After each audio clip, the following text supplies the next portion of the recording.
Hello, chart watchers, and welcome to this Thursday, November 8th, Market Watchers live show with your hosts, Tom Bowley and Erin Swinland. For those of you joining us for the first time today, welcome to the show. And for our regulars, welcome back. We got the Dow Jones Industrial Average opening slightly lower this morning, but it is now up 72 points. The S&P opened lower as well, trying to work its way back into positive territory, currently down 2 points. The NASDAQ down 26 points, and the Russell 2000 down a couple of points as they slightly underperform those larger cap indices. 10-year Treasury yield, you can see rising up 1.5 basis points to 3.23%, getting close to that October high near 3.25. Volatility index continues to drift lower. It is now well below the 17 level and currently flat for today, but that 16-17 area, very important from a longer-term perspective.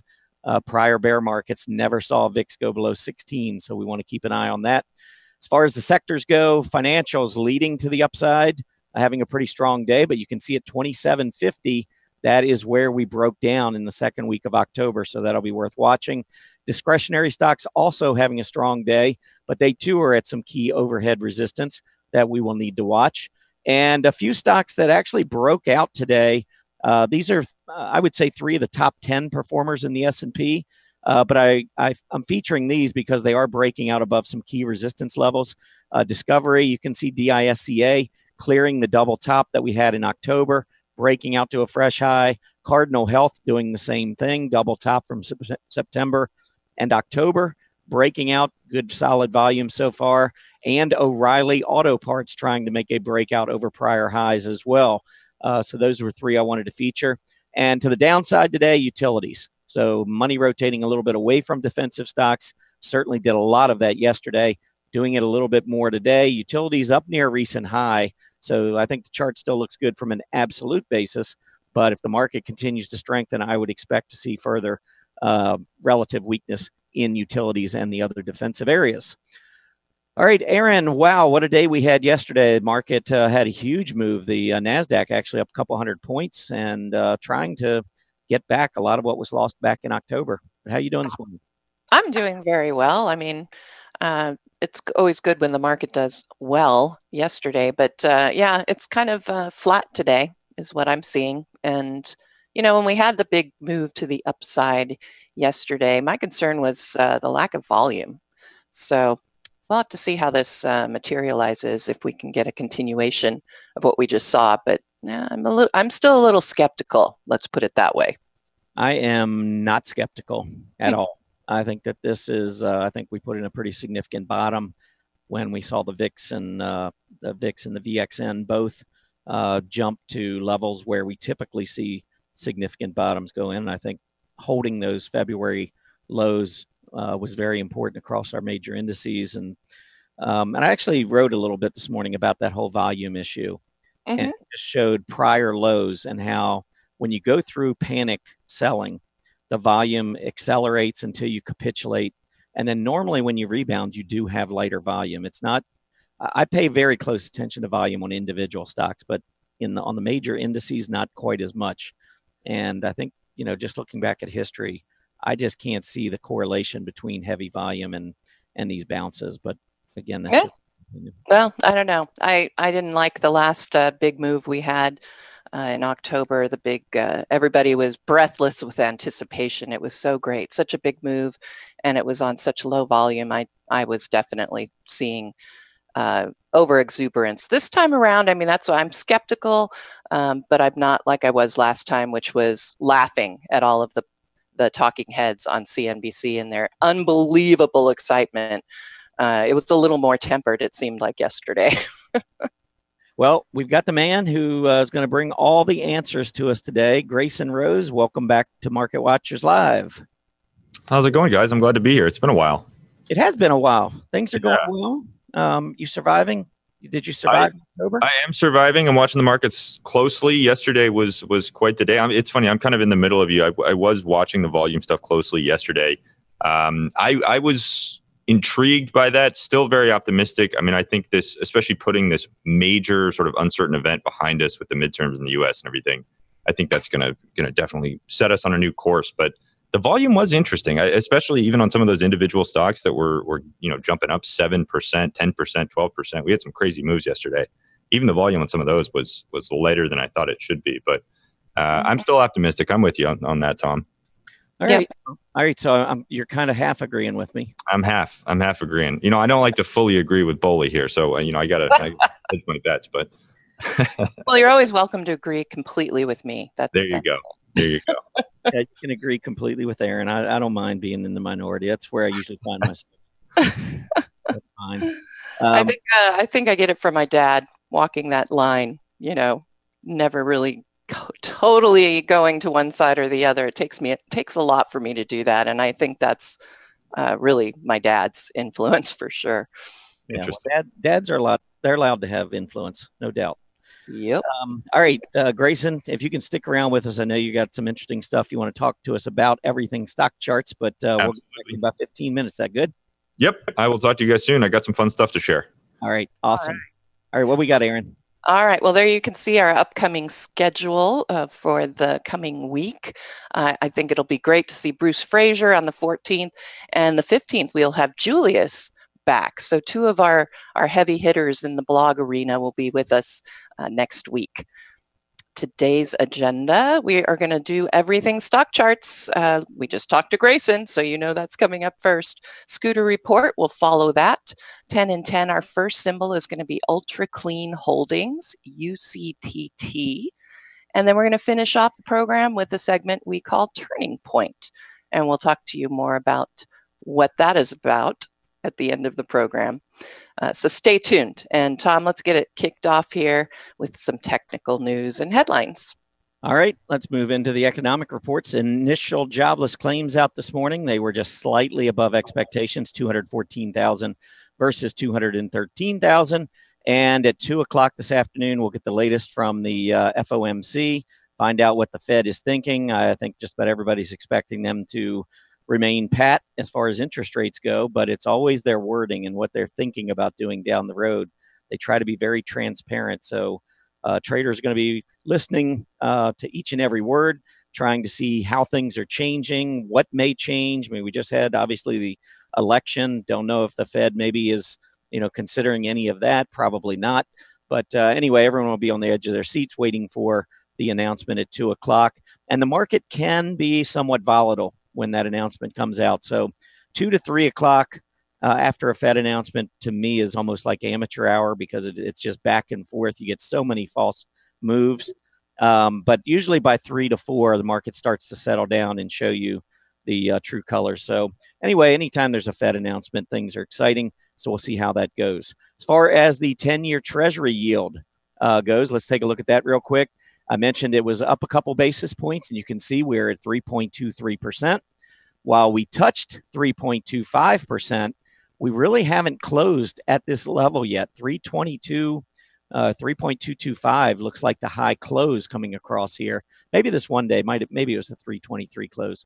But anyway, we are right on the cusp of another breakout in the 10-year Treasury yield. And if you recall, it was this breakout at the beginning of October that a lot of folks were really nervous about, talking about creating all that downside in the equity markets.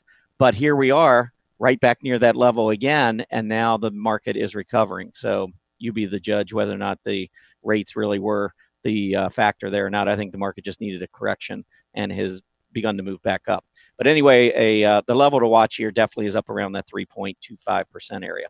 Earnings still coming in top speed, and last night we had several that I think are worth mentioning. You can see them on your screen there. Qualcomm, Prudential, Square, Monster, Interactive Corp, all beat expectations.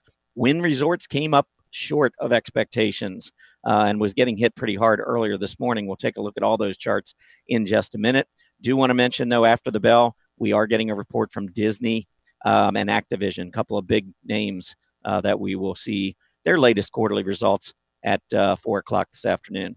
Okay, let's take a look, get back into the charts. We're going to start off with Qualcomm. Let's take a look at the chart and see the reaction to the earnings report. Here you can see a big gap down. Qualcomm, after getting up above 76, has been in this downtrend. I still like Qualcomm, but I got to see it break back up above that 20-day moving average. Doesn't appear to be in the cards today, as we did see a pretty big gap down. Currently, Qualcomm down more than 7% and looking like it could be heading for the low that we saw all the way back at the end of June, early July, around the 54, 55 area. So that's where I would be looking there. Next up, Prudential. Prudential did beat, and the reaction here was negative. However, after strengthening and getting through the 20-day moving average, we gapped down just below the 20, but we are currently back up above. So what I'm looking at here looks like a bottoming head and shoulder pattern. Move down off the top to establish the left shoulder, neckline, head, right side of the neckline, right shoulder. A breakout above 101 would measure up about another $11, $12 on Prudential. So you want to keep that level in mind. Square, SQ, they did come out. They beat expectations, top and bottom line, but they lowered their Q4 EPS, but raised their Q4 revenues.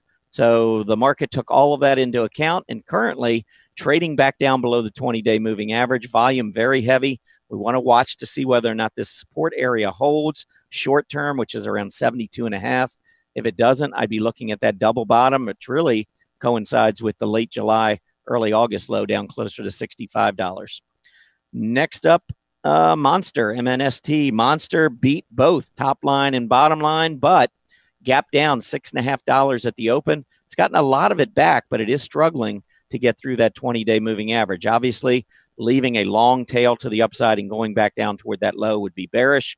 Otherwise, moving back up above the 20-day with that long, hollow red candle, I think would be a very bullish development. So let's see how Monster closes. Interactive Corp, IAC, they did beat estimates. You can see the gap up. We had been holding a pretty key area of support around 185. That is a long dragonfly doji right there off of a downtrend. That's normally a good sign, but with earnings coming up, always difficult to say which way it's going to go. Here, in this case, we did move back higher, gapped up, traded much higher earlier, pulled back. A lot of indecision. That's what I'm seeing on today's candle with IAC, but it is up about 3.5% nonetheless. Wynn Resorts. Okay, gambling stocks had really been taking it on the chin. We saw a bounce recently on Wynn. Well, today with their earnings miss, and I think they also talked a little bit about slowdown over in China. We saw a big drop at the gap, or excuse me, at the open. We gapped down. Currently, we're down 12%. I would say at this point, because we haven't broken below the low, maybe that holds. But I think we are in a trading range now on Wynn between about $93 to the downside and about 113, 114 top side. We gap down currently around that 100 level. Overall trend, though, remains down. I'd have to be pretty careful here with Wynn.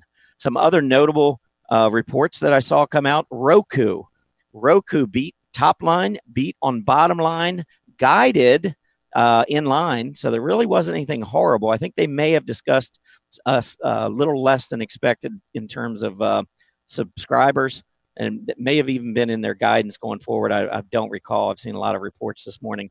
But anyway, Roku, you can see gapping down, trading down 18% right now. I'm watching gap support at 47.25 from back in August after we gapped up. We never went back and tested that level. Today, we got down as low as 47.55, trying to hold. I think if we could close back above 50 and print some kind of a hammer, holding that prior support area and also essentially testing this gap support, maybe Roku puts in a bottom, but there's a lot of work to be done between now and the close. DaVita, DVA, look at the huge gap up and the long tail left yesterday, right before its earnings report. Well, it missed both top and bottom line, so quickly gave all of that back. I would have looked at this had it not been for an earnings report. If I had looked at this, I would have seen a close, even though we did have that long tail. We did have a close above the double top and looked like we had a breakout on the close yesterday, but I don't trust technicals heading into an earnings report. TRIP, TRIP, just one or two more real quick. TRIP made the breakout here with its earnings. They did miss revenues. They beat earnings per share, though. Market liked it, gapped up. The gap up was actually just slightly above this prior candle body, which I tend to find pretty bullish. Pulled back initially and then has just taken off. Looks pretty good. And then another one that has performed pretty well longer term but you can see struggled in October. Look how quickly it has made up ground. This is Green Dot Corp. They beat both top line and bottom line. They raised guidance, and you're getting a breakout potentially, although this is a key area on GDOT. All right, we got a few upgrades, downgrades. Erin, what do you have for today? All right, let's take a peek right now. Okay, honestly, it was interesting when I was looking, not that many upgrades. And I don't know if you noticed that as well, Tom. So anyway, we're going to start. We do have two that I'm going to show you. Diamond Offshore Drilling was upgraded today from a neutral to a buy. And, you know, I think this chart is interesting. You know how we always say that when they are, there's some possibilities there. I was looking at this. It bounced twice off of 1350, which you can see was very important support. It's formed, you know, I think you could make a case for a double bottom here. I looked at it on a line chart and not as much, but I think you could make a case for it. And if you get the breakout and the measurement, if you do the measurement, it takes us pretty much up to this $16 level where we have seen some resistance and some prior support. So I think this one could look good off of this upgrade. I'd want to see the breakout here from these short-term highs. But yeah, I thought that one looked pretty decent. Interesting. Medifast MED was also upgraded today. It went from a neutral to a buy. You know, I was looking at this, and of course, I have a really ugly PMO, and it's certainly not at all oversold. We could certainly see a move lower here, and I would expect to. I think it's interesting we got the upgrade today. Maybe, let's see, Sidoti is who did that. Maybe they're trying to entice people into it because they own too much of it. I don't know, but we are at an important area of support at these lows we saw back here in June. So we could see a bounce off of this level, but you know, when I see a PMO in free fall, obviously off of this gap down, I don't think I would be interested in trying to catch that falling knife. All right, so a couple of other important, maybe interesting upgrades for you. Archer Daniels, ADM, was upgraded today.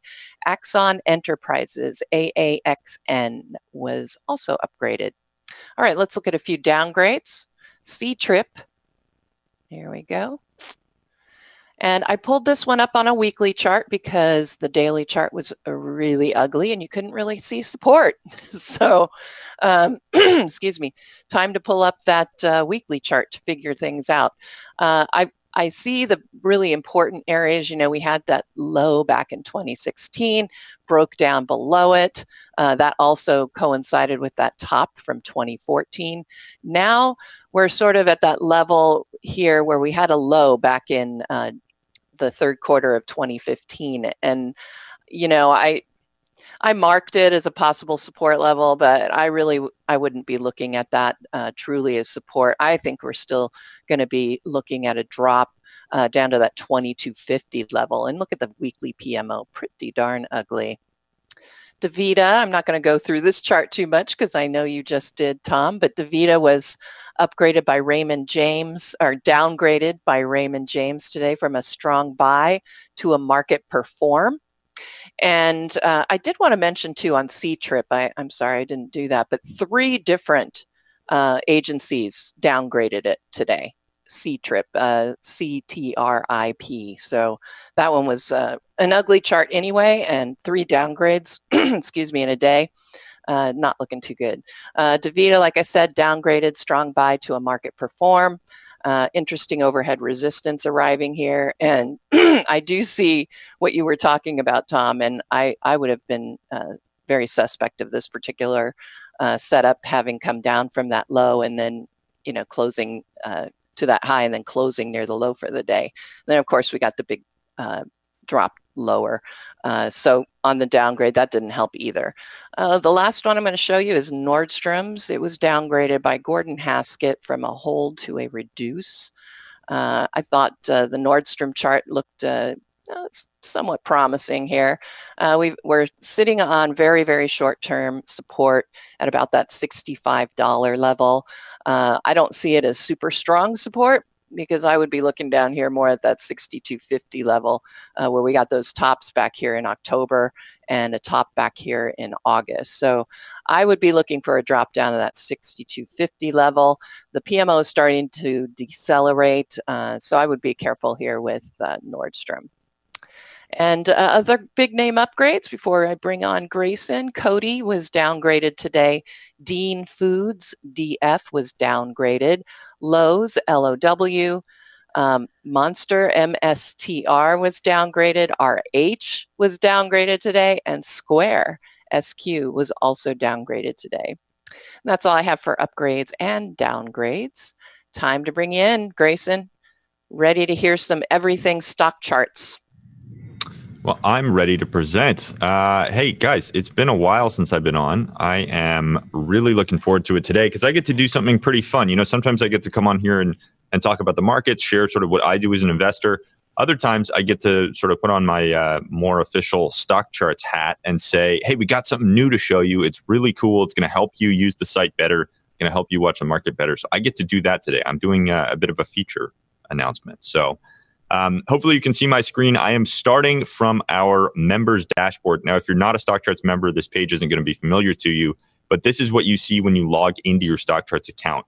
It really is kind of I like to call it the heart and soul of your StockCharts account. So what you can see on the members dashboard is this market overview. We've got kind of a brief market overview here, and it's got a little bit of a chart in it. It's pretty small, but you can toggle through these and see what the different major indices are doing.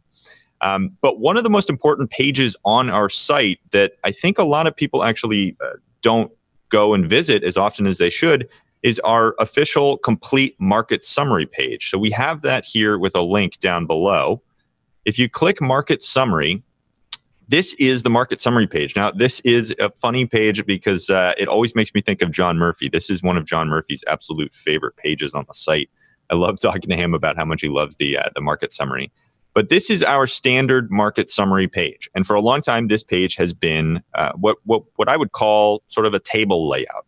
It's a bunch of tables that are organized sort of by groups, whether it's major markets, major indices, the SPDR, sector funds, U.S. industry group indexes, things like that. It's a great page because it allows you to sort of scan through and just sort of visually, run through the numbers, see the performance bars over here, and get a sense of kind of, what the major indices are doing, what the markets are doing. It really is a market summary. And it's easy to just kind of scroll through this page. I know I'm going pretty quick here, but it's really easy to scroll through this page and get a sense of where everything is going. Now, we did add a feature to this page a while ago, which was actually added to a lot of pages on our site, a lot of the table-based pages. And it's a little trick, actually, in most of our table-based pages. If you hover over the symbol, you're going to get a mini chart of that stock, or in this case, that index. So that was kind of our quick way of adding some charting into the market summary page. Well, we've taken that a step further recently, and up here you can see, I'm going to refresh this. Up here you can see our new tab. So we've got these two tabs now. We've got the classic table view, but we've also added something called chart view. Now, this is a beta release. We're still working on it. We got a lot of cool stuff that's coming to it in the next probably week before we do an official release of the feature. But it is there. You can go check it out right now. And I am very excited to announce Chart View.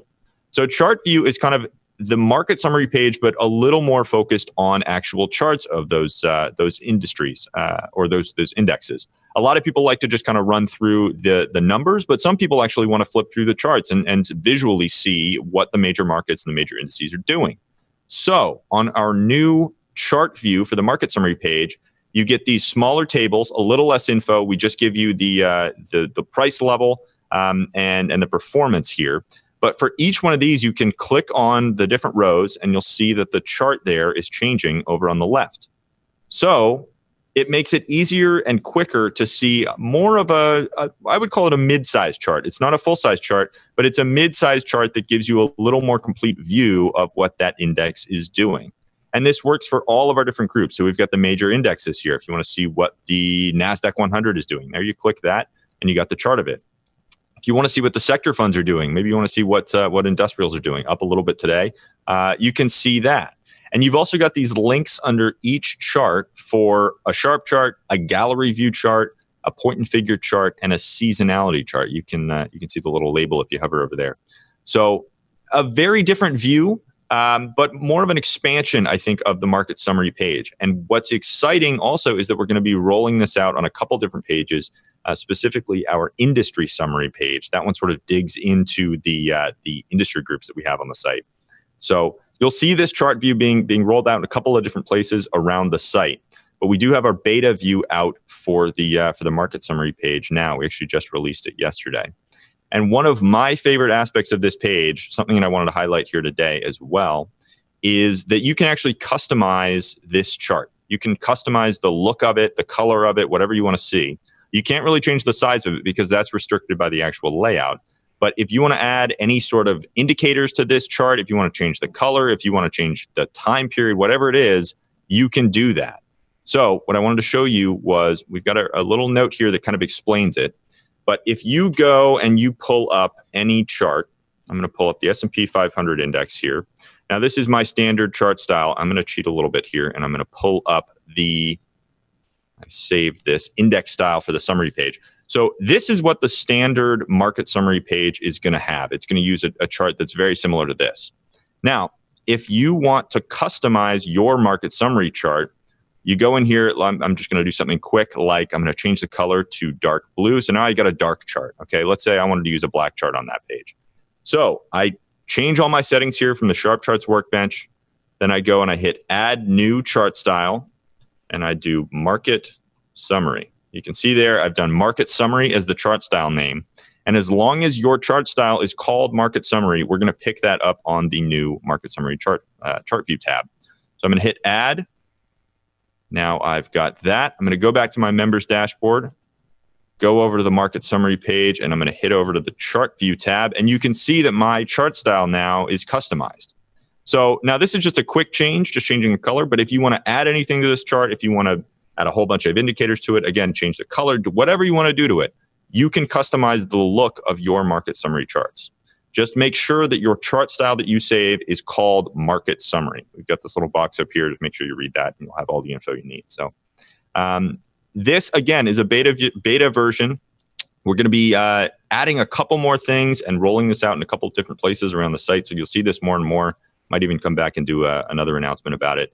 But it's definitely a cool new view for the market summary page. I'm sure you'll see Tom and Erin using this in the future here. But hopefully you enjoy this. Definitely go check it out and look for an official announcement, I guess, in the Chart Watchers newsletter. Probably next weekend we'll have that out. But go play around with it. I think it's really cool. I'm personally excited about this because I love having more charts. The more that I can see, the better. That's kind of my take. So what do you guys think? I'm curious actually to get Tom and Erin. I'm curious to get your take on it. What do you think of this new view? Well, I think it's great because I'm going to have to try and use this. I think I'm going to cannibalize it in a way to use it for the market, the final market update. Yeah, I think it's perfect for that. Definitely. I mean, it does give you, if you want to kind of study what the market is doing a little bit more, I think it gives you a good opportunity to do that. The table view is great for kind of a quick overview. This is great for a little bit more of a detailed study of what things are doing. So it's a lot of fun. And remember, too, you can also change your view a little bit more with this menu up here, whether you want intraday or end-of-day charts, or if you want to look at ETFs for these groups instead of indexes, if you want to actually trade some of this stuff, you can do that with the ETF view, or you can check out the combined view. So you got a couple options. There's a lot more to play around with on this market summary page, which I'm excited about.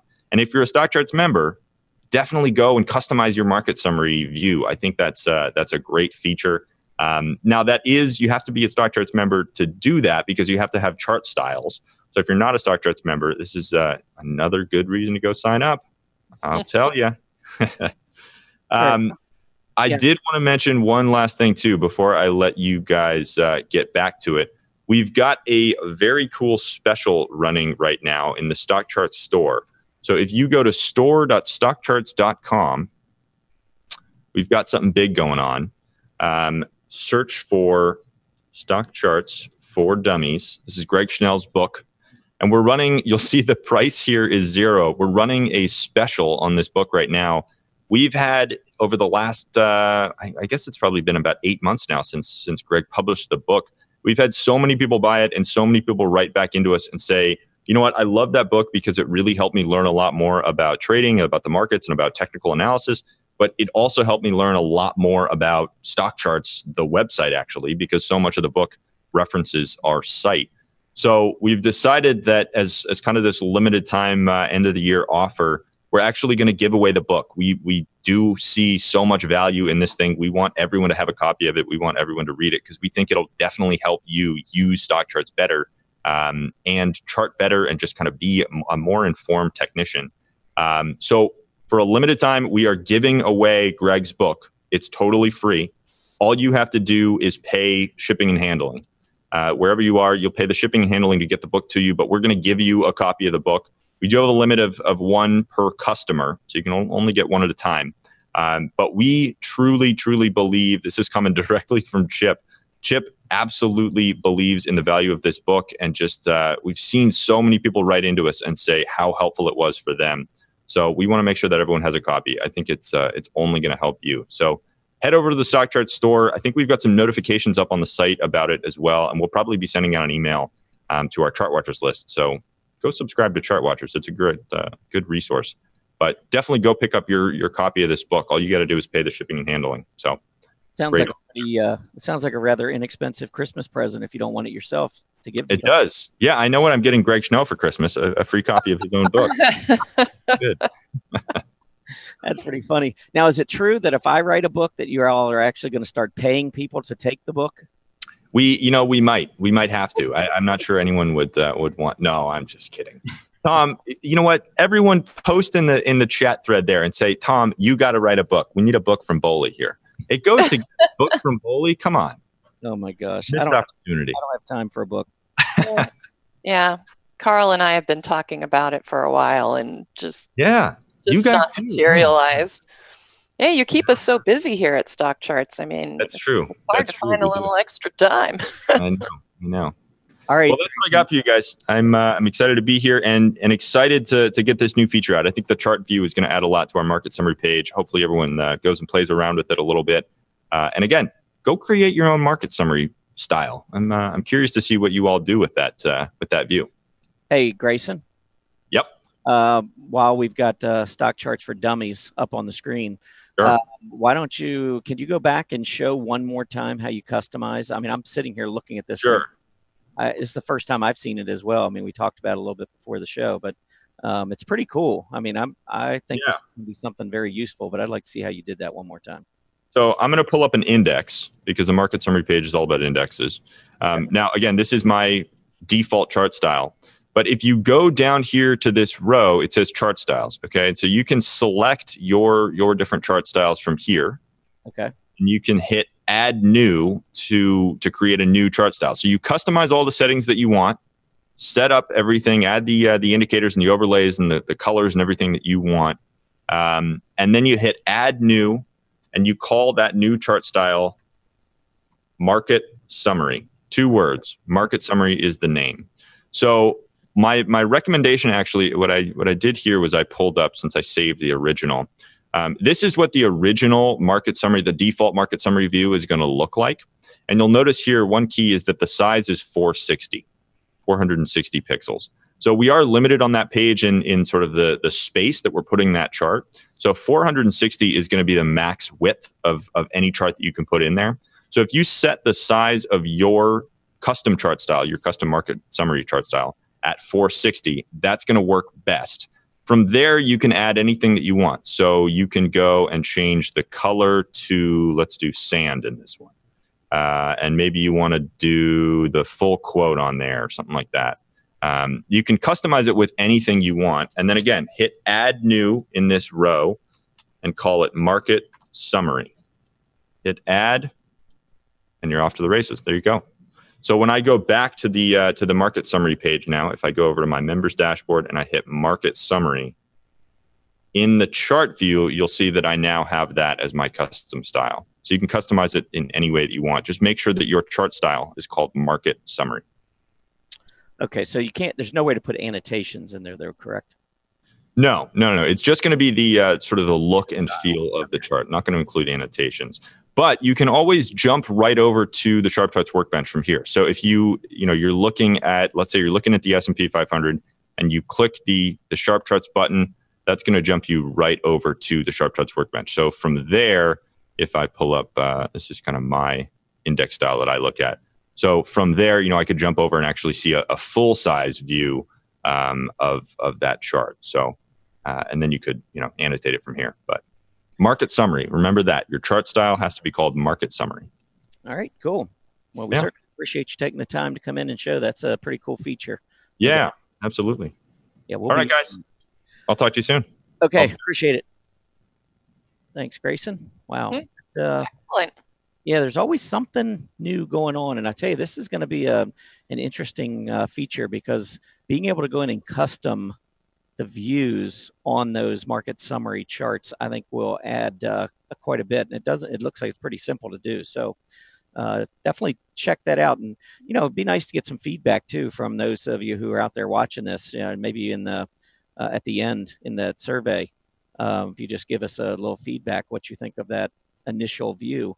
We actually have already gotten a few chat room comments about that, how cool that is. So yeah, it is cool. All right. Oh, and just to make a note too, when you're doing these, and you're saving this one as market summary, if you want to make your candle glance whatever style you like, just save your chart style as candle glance, all one word, and there you go. Cool. Another tip. The tips just keep on coming. Yes. All right. Well, it is time to move into our scooter report. What do you think? What do you got for everybody today on scooters? All right. I thought usually this is how I do it, so I'm just going to continue doing this the way I usually do it. I look at the you can make your tiles whatever you want on this left one and these 3 down here. So I picked scooters, just scooters like that, and it comes up with the top 10. So I just was going to look at what the top 10 were, what the low 10 are looking like, and then we'll see if there's anything interesting in the top up, top down.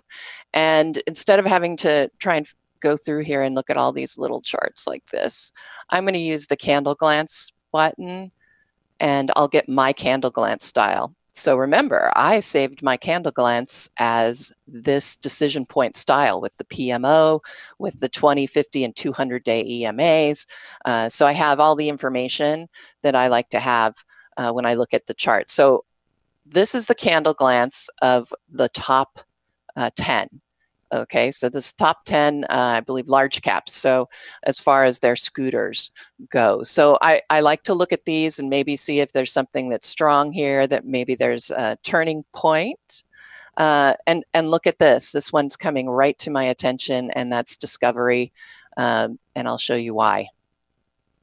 I have a PMO buy signal that just hit, and look at that breakout that we had from the $34 resistance level that has been holding all the way through October. So I thought that looked very interesting. DISCA, Discovery. So that would be an interesting one to look at. Some of these others, obviously it's top 10, so they've pretty much made their run. Looks like AMD is now on the top 10 list here for scooters. 99.1 is the scooter value. It's trying to close that gap. I'm looking in the thumbnail though, and it hasn't quite done that. The PMO is starting to look a little bit nicer with a little round bottom here on the PMO, and heading up towards a buy signal for AMD. I mean, I think this is the place that if we're going to get a bounce on AMD, this is where we need to see it. I will wait to see that gap close though. I think that's important to make sure that gap closes, because if it doesn't, then we'll certainly be coming back down to test these lows we had earlier, or at the end of October, I should say. All right, so that was the top up. Let's look very quickly at the top down. And I'm going to look quickly at it because I'm not interested in shorting, but this is a way you could do that. These are the low 10. These are the ones that are pretty much in the basement of all large cap stocks. These are the ones that have been beat down. I suppose if you wanted to look at these, you might find something making a turn. But I don't like to get involved in in scooters that are, that low, because it's like a bear market configuration. Here we have a nice PMO, right? It's now starting to rise, but we have a scooter that's sitting in the basement, and that tells me that relative strength and internal strength are about as low as you can go. They're in the basement. You even have this negative setup of the EMAs. So all of this is telling me that even though I'm getting this positive momentum, I can't trust it, because we're in a bear market sort of configuration, and I consider those scooters below 20 as a bear market configuration. All right, so let's go and look at where we could maybe find some actual interesting picks here. Let's look at the top up. And again, I'm going to just do it in Candle Glance. And there you go. So anything look interesting here? Well, we've got the thing with the top 10 for the day is you're going to usually see a lot of gap ups and large upside moves, 5.5% here, over 3.5%. So a lot of times I may not find what I want here because they've already made the move, or you'd have to chase them down. But I like to look at these PMOs and see if we got the pullback. We still have a pretty nice setup when you're looking at some of the PMOs. So I'm gonna look at Cardinal Health, CAH, and reasoning. We've got the PMO buy signal coming in. You can see right now we're trading above the 200-day EMA for the first time since, I guess you could say, May. It was just barely above the 200-day EMA. We're talking about since early in 2018. We're finally above that 200-day EMA. Look at all those positive crossovers on the 5, 20, and 50-day EMA. So we're seeing this healthcare, medical supplies, Cardinal Health, CAH, and we're seeing the breakout, and we're getting a nice move on the scooter. You can see the OBV looks good. So this is just a quick and dirty way, I suppose, to, if you've made your Candle Glance the way you want it, this is an easy way to go in and, using your own indicator and analysis style, you can just use that top 10, low 10 for whatever you're interested in. Top down works the same way. You can see the big movers to the downside. I suppose if you wanted to look at it for a shorting play, that could be interesting, but in general, we're talking about scooters that are probably, now that they're moving to the downside in such a heavy way, probably not what you want to look for as far as even bottom fishing. I wouldn't recommend. I think it's interesting, though, there are a few of them that have come to buy signals, but were quickly turned down with, I'm sure, earnings, downgrades, that sort of thing. So, all right. So that's all I had, Tom. What do you want to show us for your part of the scooter report? All right. Well, I've got one thing that I want to just kind of show everyone to see, just make them aware that you can do this. But starting from that member dashboard, homepage, whatever you like to call it, if you go down here to predefined scans, there's a way. First of all, I'm a momentum trader. So where, even though the S&P 500 has not made a breakout yet to 52-week highs, I sometimes will look at the 52-week highs as a possible area to trade. And I trade a lot of NASDAQ stocks. So right here on the predefined scan page under new 52-week highs, if you click on this NASDAQ, it'll give you the 61 stocks on the NASDAQ that are breaking out to new highs. But what I wanted to do was to click here to edit the scan, because sometimes if I don't catch a stock on a breakout, I like to buy it on a pullback.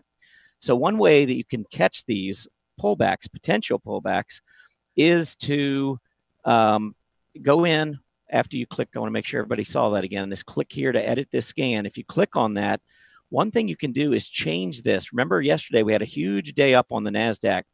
Now today you're probably not going to see nearly as many breakouts because the market's not really doing nothing spectacular, not like yesterday. But if we go in here and we say, let's go back a day. So starting one trading day before the last intraday update, and click on that and then hit the run scan. Now it's going to give me all of those, there were 51 of them yesterday that broke out, and now I've got another day's worth of trading. So potentially these are stocks that if they pull back, maybe I would be interested. So I'm just going to go through a few of these that I've already had already looked at. So let's take a look first at GHDX, Genomic Health. So here's a nice uptrend. Looks like a little cup, little handle, and a breakout.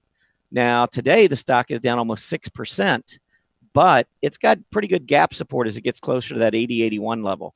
It's currently at 84, so maybe it's got a little bit more room. But this is a stock that I might put on a watch list just to wait and see if it pulls back.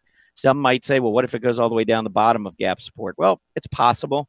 I don't think it's going to go all the way back down there based on the heavy volume and the buying that took place from the open. But I do think that this is the 80-81 level, if we pull back, is at least maybe worth considering. If we go back and take a look at a couple others, let's see. Actually, one way to do this is to sort it based on the scooter. So there you can see GHDX actually was one of the highest scooter ranks. So you got a 99.6. You know you've got a good stock. All of these stocks are breaking out. So for the most part, you're going to see high scooters. It's hard to have, it's impossible to have a scooter of single digits and have a 52-week high occurring. It just doesn't, it's not possible for the formula to generate that kind of a stock. So you're typically going to see 70s, mostly 80s and 90s on stocks that are making breakouts. So here's GHDX. Another one I thought was kind of interesting is Tractor Supply. This is one that made a breakout. And so if I had run this, say, 8 or 9 days ago and saw this breakout, look at the next 2 or 3 days as it pulls back. It goes right back to the area of the breakout. So here it trades up to $95, but if I have some patience over the next 2 or 3 days, I can get the stock back at $92. And the significance there is that you're closer to a key support level. You've got gap support, price support, the 20-day moving average. So this is a great way to trade a breakout that's pulled back closer to a key support level, and knowing in the process that you're trading a very high scooter stock. I would encourage those of you who don't know what we're talking about when we talk about scooters to go into Chart School, but it's the StockCharts technical rank, and it's a mathematical formula based on a number of different factors, but mostly designed for longer term, stocks that have been doing good things for a long period of time, as opposed to a stock that's maybe had a good week or something like that. But anyway, you can go into Chart School and check that out. So we got GHDX, TSCO. Another one on this list is United Continental Holdings. We talked about it yesterday, so I'm really not going to spend much time here. But you can see yesterday we made the breakout. Volume picked up. We went through that 90 and a half area. So if we pull back at some point, I think UAL could potentially be a pretty nice trade. One that I thought was very interesting was Glue Mobile. This is a big breakout here yesterday. Look at the volume coming in, taking out the prior highs at 775. Today's low, 783. We didn't quite get to 775, but when you consider yesterday we were probably up to about 840, I think pulling back to 783 is much better reward to risk. But look at the volume trends here in this stock over the past 10 days. So something like this gets my attention. If I get a pull back down to 775, I would be very interested. Maybe down the road, the 20-day moving average climbs and you come back down, you test price support just as you're testing that rising 20-day. Those types of things are what would get me somewhat excited. And let's take a look at maybe one more. Omnicell, OMCL. This is one that just made the breakout yesterday. Look at all these tops coming across at $72.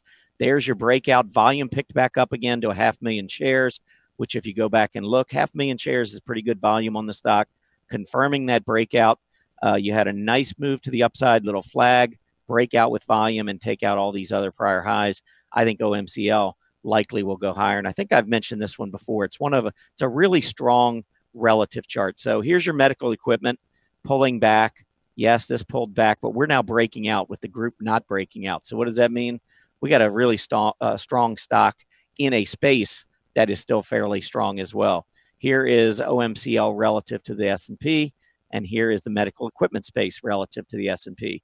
So you got a good industry group. a really good stock within that industry group, and it's just making a breakout on expanding volume.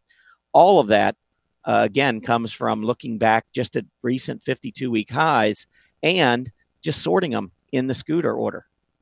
So you can get a really good look at some stocks that if you have no other way maybe of going back, or you're not sure how to use shortcuts to find some good stocks, I think this is a great way to do it. And again, you can sort it by scooter to find some of the best performers.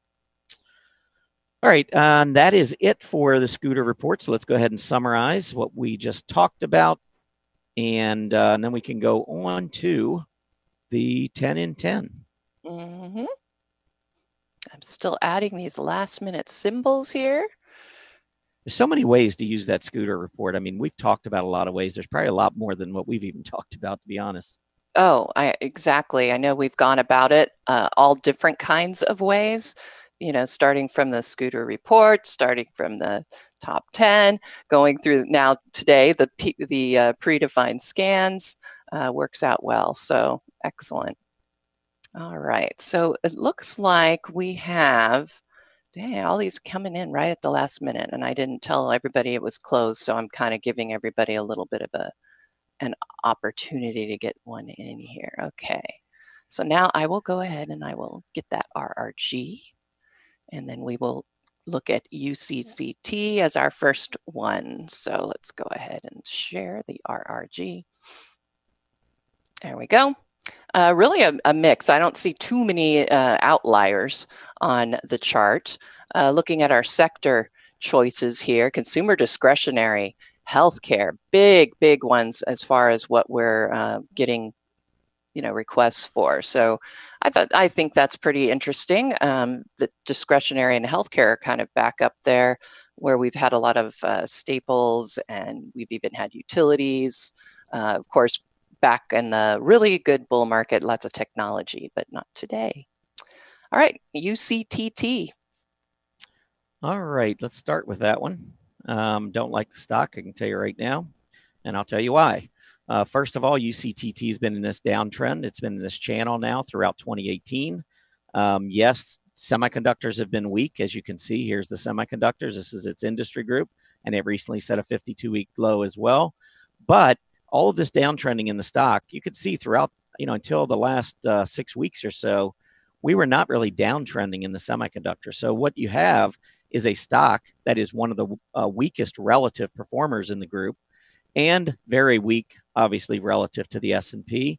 And now you've got, with semiconductors continuing to move lower, that's an industry group that has been underperforming for the last 5 months or so, the S&P 500. So you've got one of the weakest stocks within one of the weakest industry groups in the S&P. So all of this, I think, points to staying away from the stock.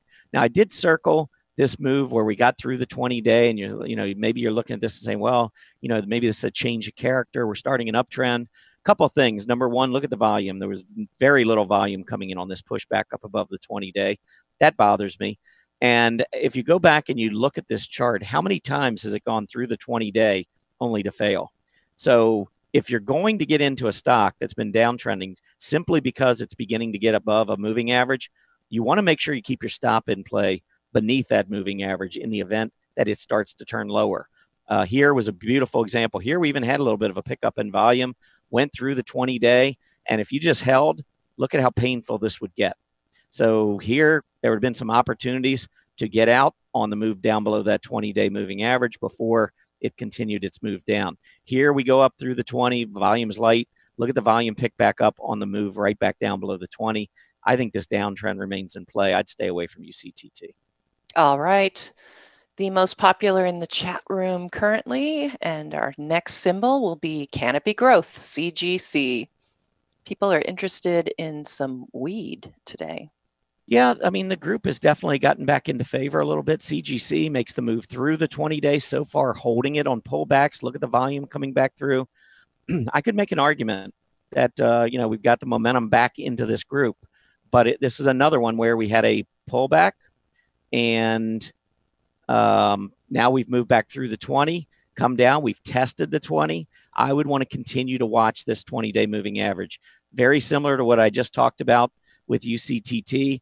when you get a stock that's moving below the 20 and it comes up through the 20, if it's truly trending higher, it should continue to hold. If it works its way back down below the 20, I would be careful. So right now I'm bullish, but I'm going to remain cautious on these stocks that are breaking back up above the 20. All right. I can understand that. All right, let's look at an ETF. It is the Dow 30 Equal Weight, EDOW.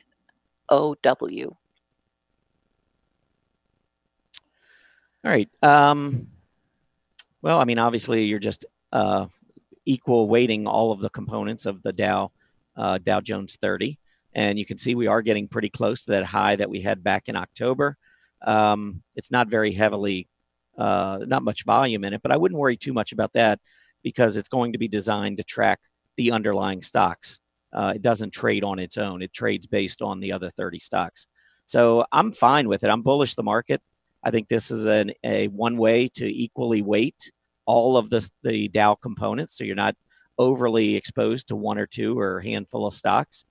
The Dow Jones, to be honest, is not my favorite index. I would rather be in the S&P or maybe in the Russell 2000 or the S&P 600, something like that, because I just think in a bull market those areas are going to outperform. But now would I be buying here? Probably not from a technical perspective anyway. You're getting closer and closer to the recent high. And I think, any kind of a pullback that we would get if the market sells off, you've now got a rising 20-day moving average. So I'd see if I could wait, maybe have it pull back and get a little bit cheaper. But overall, I think the market's going higher. So I think this will work. I just like other areas better. That's all. Okay. This one actually we haven't looked at in a while, and a lot of people are interested in it, but Alphabet, GOOGL. Interesting. I've got this one actually in my turning point segment later. But we'll go ahead and take a look at it here.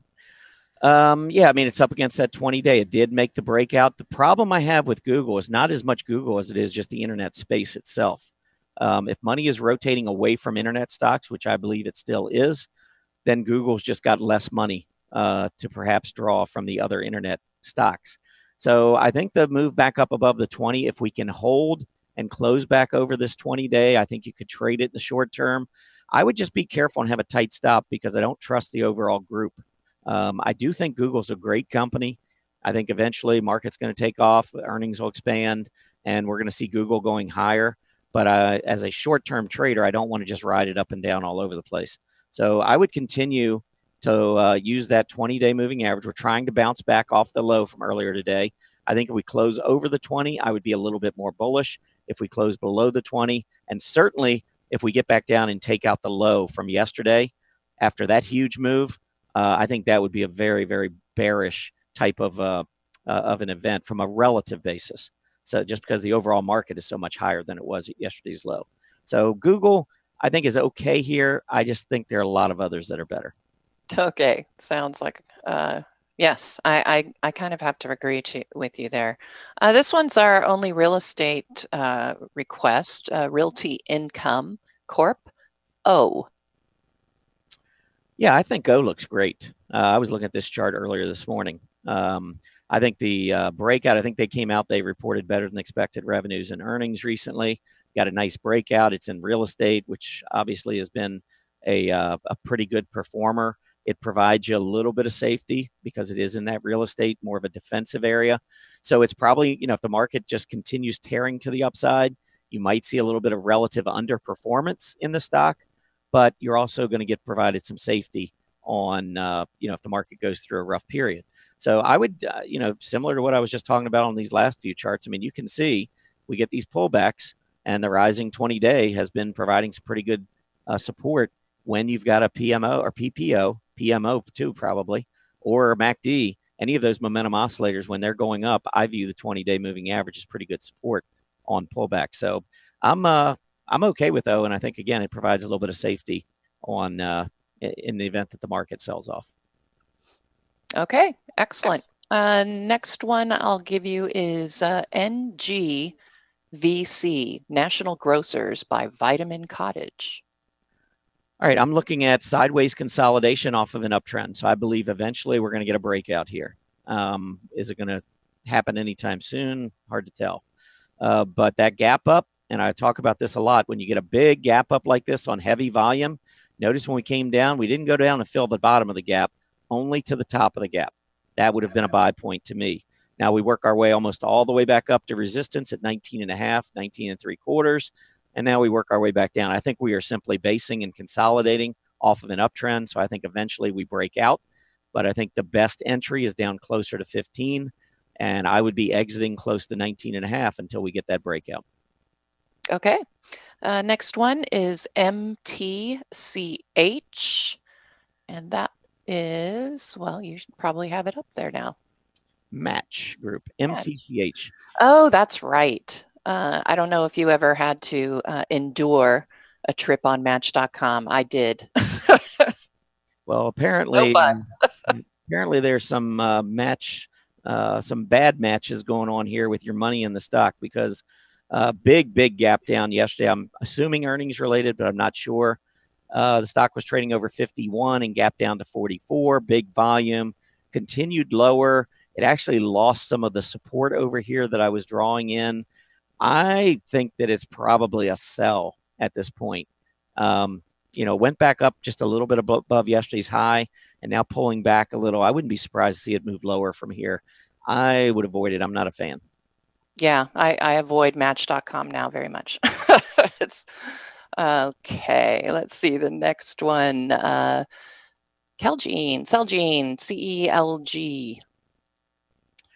Yeah, biotechs, among the biotechs, this is probably one of the weaker ones, but I think it's trying to carve out a bottom. The volume was really heavy. It's bounced back up on some decent volume, but and here's where why I think the bottom could be carved in here. You've got the PPO turning up, so I think there's a possibility we go down one more time. But if we do, I think we're liable to get a positive divergence on that move. So the fact that we're getting some nice volume on the way back up, if we go back down on lesser volume, get back down close to that 70 level, that's when I think we might see a positive divergence develop. So what I'd be looking for is a lower close and a higher PPO. So that's something to keep in mind. In the meantime, to the upside, I think we're going to be shackled by that 20-day moving average. That is another $1.50 to the upside. I would be careful and watch that level. Otherwise, I think we'll probably go back down and maybe begin to show some slowing selling momentum. All right. This is from the materials sector. Packaging Corp of America, PKG.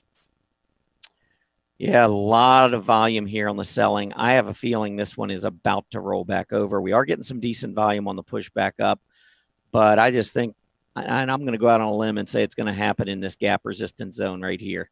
There was just so much volume. If you look at these three volume bars from 101.50, we had gap down, opened at about 99 and then sold off. I think as we get up into this range, if I was shorting, if I was in a bear market and I saw this kind of a bounce, I would be shorting and be all over it. I don't short because I don't believe in shorting during a bear or bull market, but this one I could keep a fairly tight stop. If I had to do anything, it would be on the short side. All right. And that completes the 10 in 10.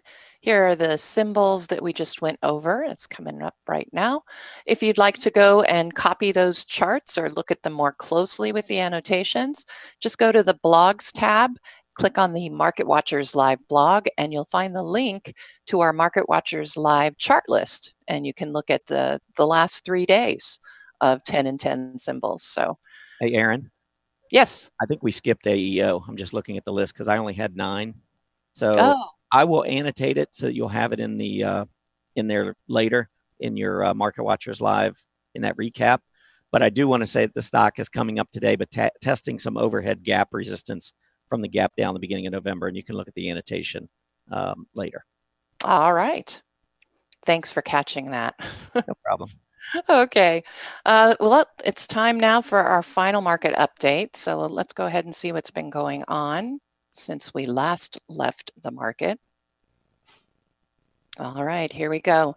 You know, really mostly seeing some consolidation right now, especially on the Dow. It is up right now, but about 0.15%, 42.5 points. S&P 500 has been moving sideways most of the day, but in negative territory. Currently, the S&P 500 is down 0.15%. NASDAQ is same. You're going to see this across the board pretty much.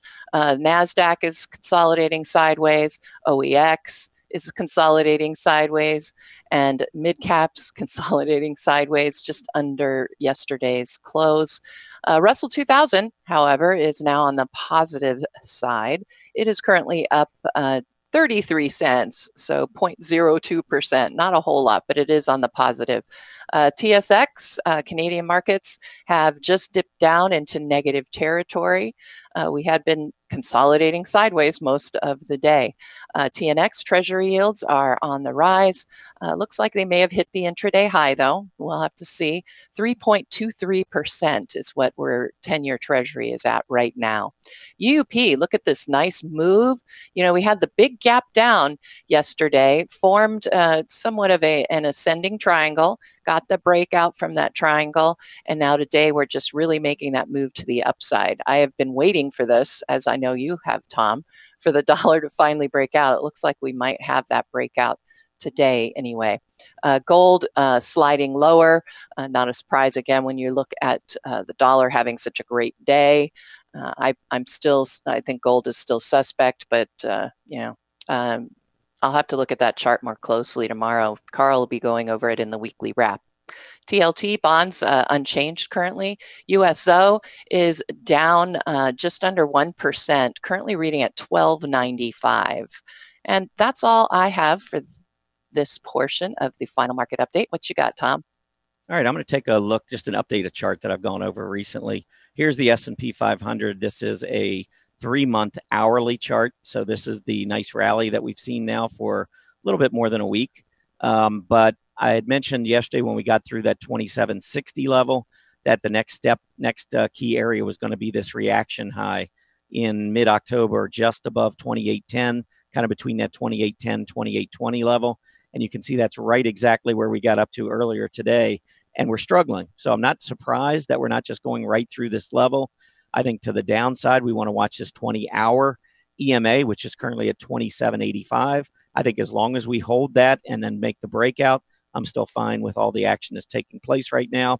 The other thing I want to mention is that yesterday we did see a relative trend line break on the XLRE versus the S&P 500. So we've now seen that on all three of the defensive groups. So I think the bears really need to draw a line in the sand right here at this 2820 level. Unless we roll over here and really start to make a big move to the downside. And this, by the way, could be a reversing head and shoulder pattern because we now have a neckline coming across. So it's possible we do have one more dip to the downside to establish a right shoulder. I don't know if we go all the way back down there. But anyway, I just wanted to mention it. I think that what's taking place under the surface of the market is just as impressive, if not more impressive, than the actual price gains that we've seen in the S&P. All right. Okay, time for our final segment, Turning Point. This segment, we look for, critical junctures on a chart, looking at it from a technical perspective, maybe a stock that is getting ready to have that turning point on a daily, weekly chart. So I was looking at some of these, and I'm going to show you what I think we're looking at as far as turning points on a couple of stocks. And I know, Tom, you have quite a few as well. So we're going to go through these pretty fast. All right. Boot Barn was one that I thought was at an important turning point right now. And you can see it in the thumbnail. We've got the PMO is curving upward in oversold territory. I always like to see that. Look at the breakout here. So we had this overhead resistance here that formed at these June, July tops, and then it posed as support in August and in October until we had the big breakdown. But we bounced off the 200-day EMA. Momentum is turning positive, and look, we're trading so far today completely above that area of resistance that we used to have there. So I thought Boot Barn looked pretty interesting. Enable Midstream Partners, ENBL. I thought this one was interesting and possibly at a turning point. Again, most of these you're going to see the PMO has started to turn up, or maybe we already have the buy signal. So you'll notice that is pretty much across the board the type of stocks that I'm looking for, where the momentum is shifted and to the upside. And it has broken above some very interesting or strong resistance. And in this case, 2018 top here in January, August, September lows. Got the breakout yesterday, but look in the thumbnail, we closed below that. Today we're getting the breakout. I see a very short-term ascending triangle, and we got the breakout, and now we would expect to see the move to the upside. I'd just be a little aware that, you know, the 50-day EMA is here and could pose some difficult resistance. But I like this momentum shift and the breakout. The other ones, you can see I have quite a few, so I'm just going to whip on through them. All right, so this one is on the PMO buy signal. It has been moving mostly sideways for quite some time. You know, it's a slow mover, but it does move to the upside when it's ready to do so. When we have the breakout here, I mean the PMO buy signal, we have a strong scooter, I would say. We can see that OBV is rising. And I was looking at it earlier. We had a pretty good breakout here above this level at $62. We're getting ready to break out again above that. So I think this one might be getting ready to hit a turning point. And look at the thumbnail, the 20-50-day EMA. They had positive crossover, and that gives me an intermediate term trend model buy signal. So we're on a PMO buy signal already, and now we've just turned an intermediate term buy signal has come in. KKR, Real Estate Finance Trust. And again, this is one that I liked because of the breakout. You can see that overhead resistance at 2025 had been holding for over a month now. And we got the breakout yesterday. We closed above, and that was positive. And now you can see our intraday low is right there at yesterday's close, and we're seeing price moving higher. This level at 2050 could be interesting, though, with that overhead resistance possibly forming from those July-August tops. But I'm more interested in this top as the next area of overhead resistance at $21. So I think this one has some room to run on that breakout. MCBC Holdings. All right, this one I liked. Again, you've got a PMO that's configured positively. We're getting that round bottom on it. You know, one thing I would beware is we did get a lot of heavy selling on this decline, but we're starting to see a little more accumulation on this move to the upside. You can see that the 5, 20, and 50-day EMAs are all ready to have positive crossovers above each other, basically setting up the bullish setup where you have the fastest moving EMA on the top, slowest on the bottom, and it kind of moves from there. So to get 2 buy signals coming in today, I think that's very positive. I would be looking for a move up to these $37 and $39 levels. Play Dave & Buster's. All right, we're getting a little bit of a breakout in the short term today, at least intraday. The PMO is just about ready. Let's see.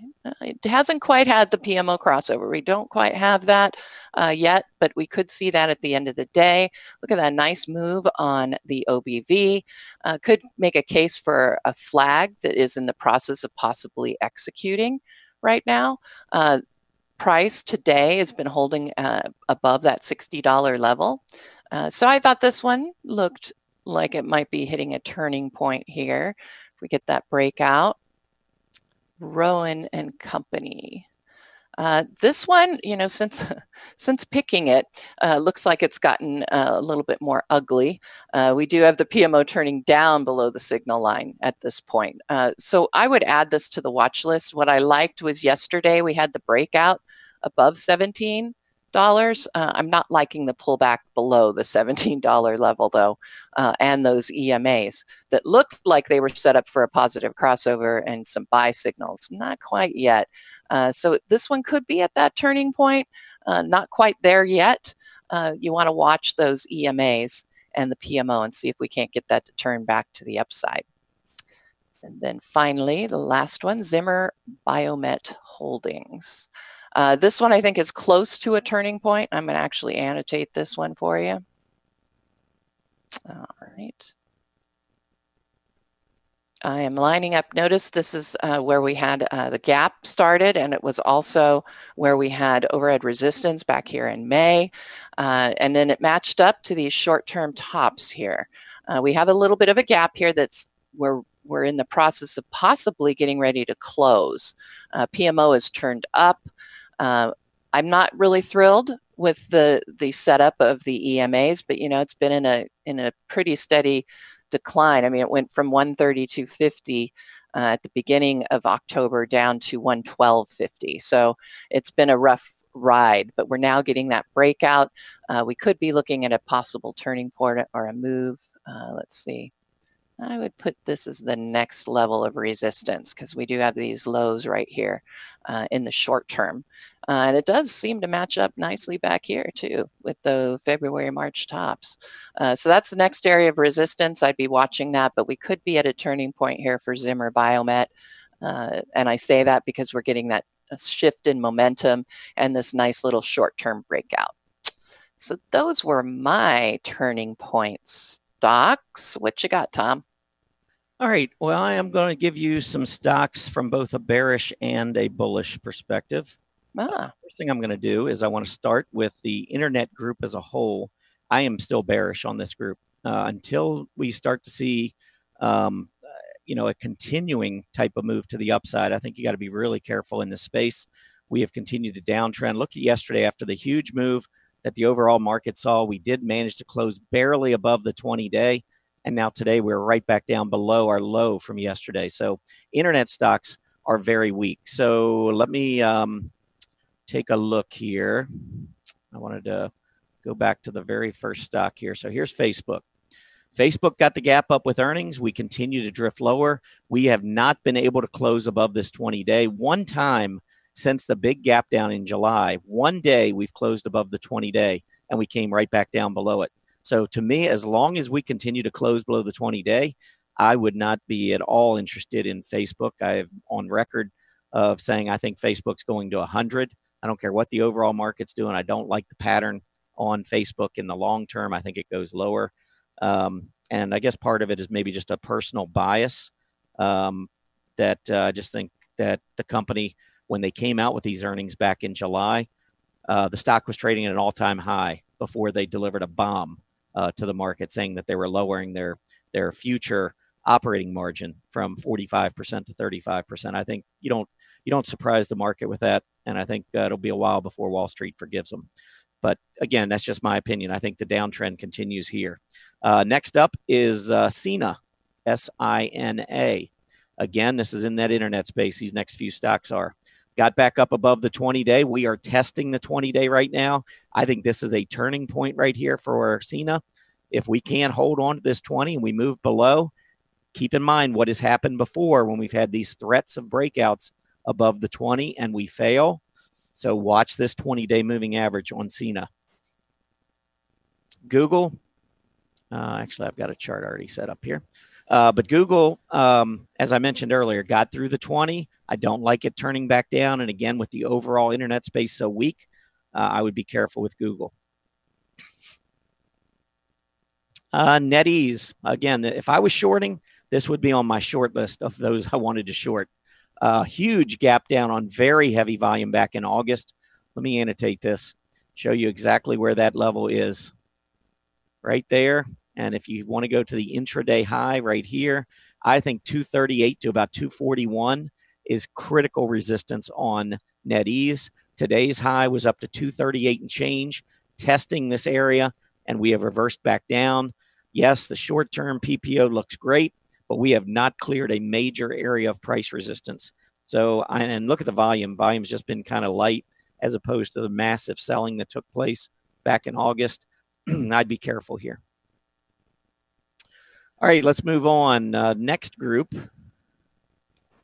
And I'll show you that chart here in 1 second. So the next group that I wanted to focus on was recreational products. The DJUSRP. Horrific move, horrible move to the downside.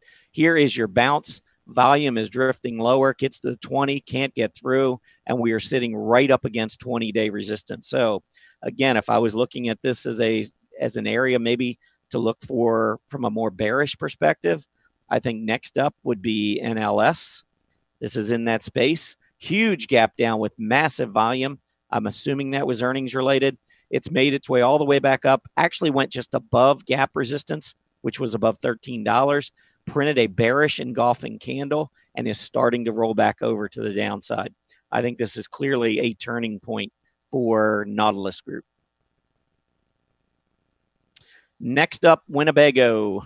Winnebago gaps up back in October, can't get above the prior highs, immediately comes back down, sets new lows, volume is heavy.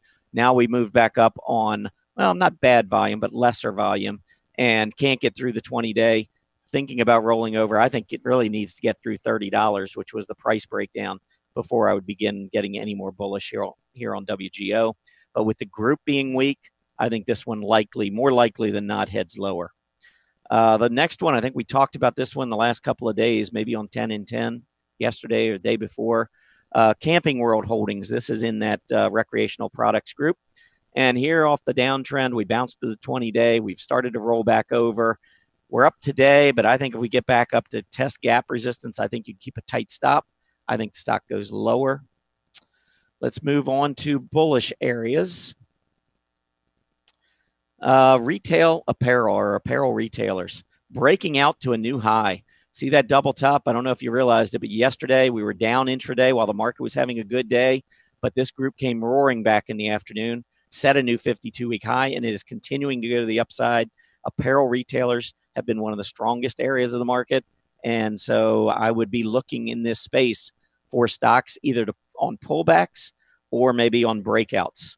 So let's take a look at a few stocks that are worth considering. The first one is Lowe's Corp. The stock has made a beautiful move back up through the 20-day moving average.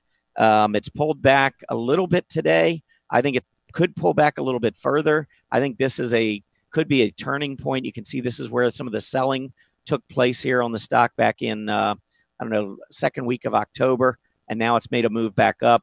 I think if it pulls back and hits a rising 20-day, I mean, look at the volume here throughout most of this uptrend. I think it's been pretty solid. So if we get a pullback down close to that 20-day, I would be looking there. But I do think this could be a turning point where we move back down. Notice the PPO also moving right up to the center line. TJX will be next. This is one I'm waiting for. I've got this one on my screen. I'm waiting for a breakout. A move up through about 56.5 with increasing volume would be very bullish. I think it's just a matter of time. It's in a great space. Notice the last pullback came right down between 52 and 53, tested support, went right back up again. Look at the volume on the move back to the upside. I think it's just sitting here waiting for a high volume breakout. I think we're going to get one. DLTH, Duluth. I actually bought this stock on the test of the 20-day moving average. I like it. I think that after the huge move up, reversing candle, it's a dark cloud cover.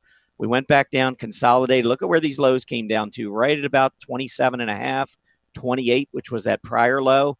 We started turning back up. I think this is an uptrend. I think we're going to have a cup. I look for this bounce off of the 20-day, and I'm looking for the stock to make a move back up toward that 35 area.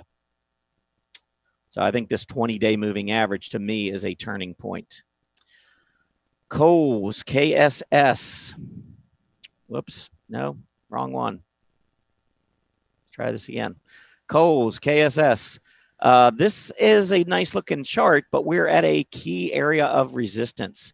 So either we make the breakout today, which I think would be very bullish, or we fail and maybe pull back. I think this is a turning point. Volume is light. I don't know. If it gets back up near the highs of the day later, I want to see some volume coming in. I'd be a little nervous in the near term. I think this is a great long-term chart. All right, last group I wanted to talk about, restaurants and bars. This is the DJUSRU. I don't think I need to even explain this chart. It has been straight up, very heavy volume, a lot of money rotating into restaurants and bars. Starbucks has had a huge run, but I'm going to avoid talking about Starbucks because it's very overbought. Instead, let's talk about BJ's Restaurants, BJRI. This was a setup in my blog earlier this week. Stock was down at a key support level near 60. It continues to bounce. I think it's at a turning point, though. This is where it gapped up and went all the way back down to test the support area. Now it's back up 10% this week, trying to get through this gap resistance area, turning point. Next up, Dunkin' Donuts, DNKN. Again, look at all these tops coming across here at 75. Today's high 75. I think it's a great looking stock. I think it goes higher, but in the near term, turning point. DIN, Dine Brands Global. Again, right up against resistance. Nice looking chart. Great space. Turning point. HABT. This is Habit Restaurants. Big gap up after earnings went down. Has rallied all the way back up above that. Pulled back. I like this 20-day test. I think this is at a turning point. And then finally, going to go to Yum. This was the poll we're going to bring up in just 1 minute. But here is a stock that I think has looked very strong. I love the volume move here. Testing the recent highs, not quite able to break out. Pulled back, filled gap support, now making another run with strong volume again. I think it's just a matter of time. We're going to get a breakout here. But let's go ahead and summarize our turning point segment first, and then we will bring up the poll. A lot of stocks. You were right, Erin. We went through a bunch of stocks there. Yes. Woo! There they all are. Yes, some to add to a watch list for sure. Yep. And let's go ahead and move on to that poll because this is going to be an interesting answer. Yes, because I have a feeling we don't agree. Yes, we may not agree. Okay, so what did you pick? I picked none of the above. We both picked the same one. All right. And I tell you, this is the reason why. Now, I believe there is an inverse head and shoulders pattern in play, but a pattern doesn't confirm until you get the breakout. So I don't really, I mean, it's a pattern, it's there, but it's not confirmed. So, all right. So our reasoning for picking none of the above are different. Okay. Okay. What's your reasoning? My reason, it's because I'm just, a textbook kind of girl. Head and shoulders patterns, inverse or otherwise, are reversal patterns. And since on Yum, where it's coming off of an uptrend and it's not going down into the pattern, I would say that it is not an inverse head and shoulders and never will be. But that's my opinion. Okay, that's fair enough. Everybody sees it their own way. I think that absolutely. I mean, I've seen inverse head and shoulders off of an uptrend, or what looks like one execute to the upside, like you would expect if they come down into the pattern. But in general, I don't pay much attention to that unless I'm seeing a reversal. Yeah, for me, it's more about a reversing pattern. I agree. A reversing pattern is what I call reverse head and shoulder bottom off of a downtrend. But an inverse head and shoulder to me is a continuation pattern. So one quick, I'm going to steal this screen just for 1 second. This is what I see. And that is off of an uptrend, a continuation pattern, left shoulder, neckline, head, right side of the neckline, right shoulder. Now we're moving back up. I think a breakout measures up to about $99 to $100, but just my interpretation. Yeah, exactly. We all have a different one. Yes. So, I was looking at it as more of a trading range. We had that dip down, but overall it looks like more of a trading range, and I'd be watching just to see if we got the breakout. And then with that trading range, generally you're going to get the move the size of the trading range. So, ultimately I think we're going to come up with the same result. Got it. All right. Want to thank all of you for being with us today. Special thanks to Grayson Roze for joining us. Please remember to complete that survey as you exit. Again, really would like to get your feedback on what you thought of that new feature that Grayson was kind enough to come in and talk about. As a quick reminder, Market Watchers Live airs 5 days a week, Mondays through Fridays from noon to 1:30 p.m. Eastern Standard Time. Have a great Thursday afternoon, everybody, and we'll see you back here tomorrow. Happy trading.